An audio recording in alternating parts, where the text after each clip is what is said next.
Hey ladies and gentlemen, welcome back. It's with heavy hearts that we announce the untimely passing of a great YouTuber, Paul Harrell.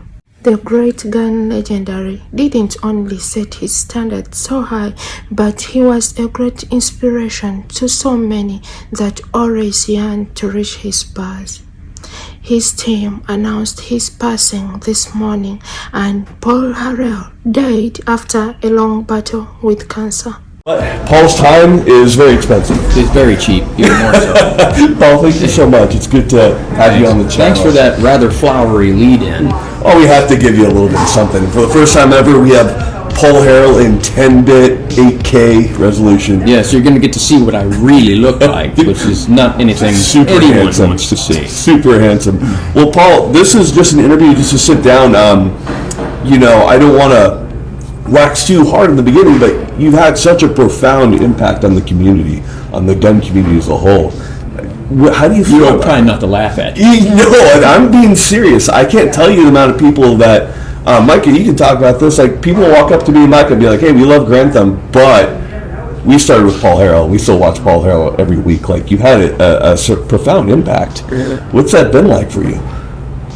I guess the only thing I could say is I profoundly disagree with your assessment that I've had a profound impact. I have a few people come up to me and they say, thanks for saving me some money because I didn't buy whatever thing I had exposed. It's not particularly good. But the whole thing is, if I can help a few people hit targets a little better or whatever, that makes my day. What got you into doing YouTube in the first place, Paul? Like, how did you find yourself in this realm? Oh, long story made very short. Okay. I had this idea that we could do seminars, kind of like what we just did. Okay, yeah. Back around 2010, 2011, when everyone was getting all hyped up over 2012, and I could do some things where I could dispel the myths that people had about global change and all that, and give them some good plans on prepping and that kind of thing. Total failure, absolute failure. But part of that was I made some YouTube videos to advertise that kind of thing, which everybody seemed to like, so off I went. It was just by happen chance. You kind of fell into it. I feel like the same thing happened to me, funny enough, where I just kind of accidentally made videos and it just kind of took off. But where did all this knowledge come from of firearms, of ballistics, of shooting techniques? How did that come about? I've been around guns since I was a toddler. My dad's always had guns. He is an extremely good teacher. And then I went into the Marine Corps, and then they sent me to a lot of training, like gun sight and places like that, because I was a marksmanship instructor at the Marine Corps Security Forces School.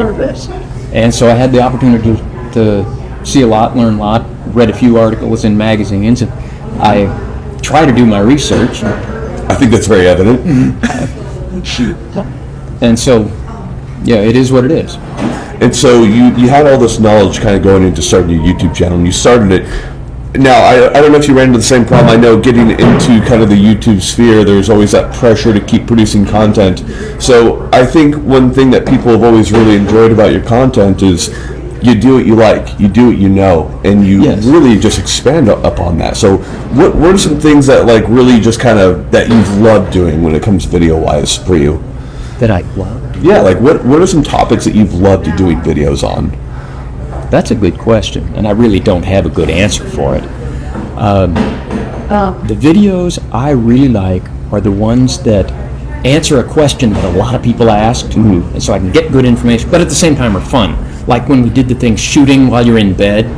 Okay, somebody asked me, hey, what would happen if you shot through certain blankets, and immediately that popped into my mind, I'll take the bed out to the range. That's like the funnest video. There have been probably more memes from that video than I've seen of any video ever made. Where did you come up with the meat targets? If everybody doesn't know, Paul, when he does his ballistic testing with rounds, he uses meat targets because obviously meat is tissue. It's actual muscle fiber. It's a really good medium to show what a round is going to do. How did you come up with this? I'd love to tell you something flowery, but I really just pulled it out of the air. It was dealing with a lot of people having this debate over whether or not a shotgun loaded with birdshot would really do any damage to you at close range. So I said, what could I come up with that would more or less represent a torso? And I went down to the butcher and I got some beef hearts and I got some those shrink wrap packages of hot dogs that I used to simulate intestines, and I just put it all together, shot it with a shotgun, and said, "Yeah, there you go, guys." People seem to like that. And people seem to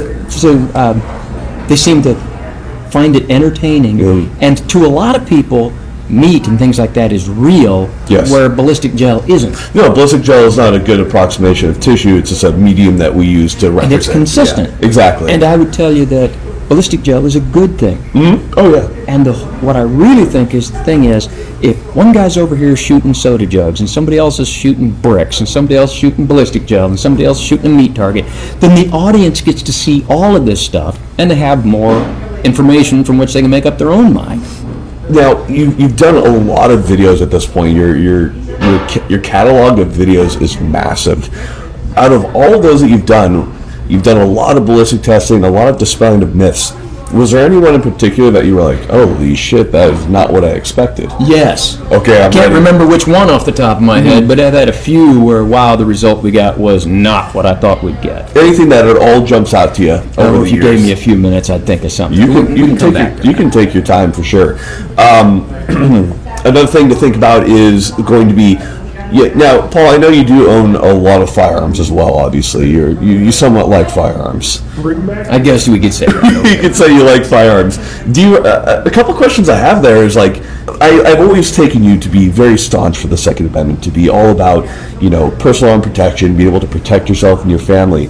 Like, it's got to feel good to some extent to have had that good impact on the community. Well, again, I don't know that. You seem to think my impact's been a lot more than I think. Dude, my audience is going to hop in. They're just going to make you feel great. Because occasionally people say that they went out and bought whatever gun, and that they'd never heard of me until they then looked up a YouTube video trying to learn how to use their gun, saw mine, and then they were able to go from a certain level to improving their ability a lot more.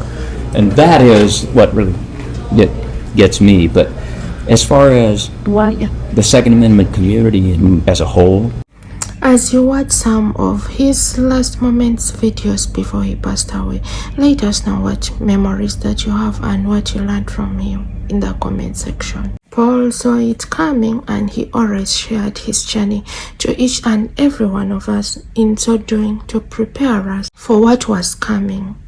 Let us know what memories that you have when it comes to Paul Harrell, and what lessons did you learn from him. As you do this, please kindly keep the comments respectful. You are watching Taj News Media, and if at all you're new here, please subscribe and turn on the bells so that you don't miss out on any news updates that we shall upload. I love you guys, and take care. Bye bye for now.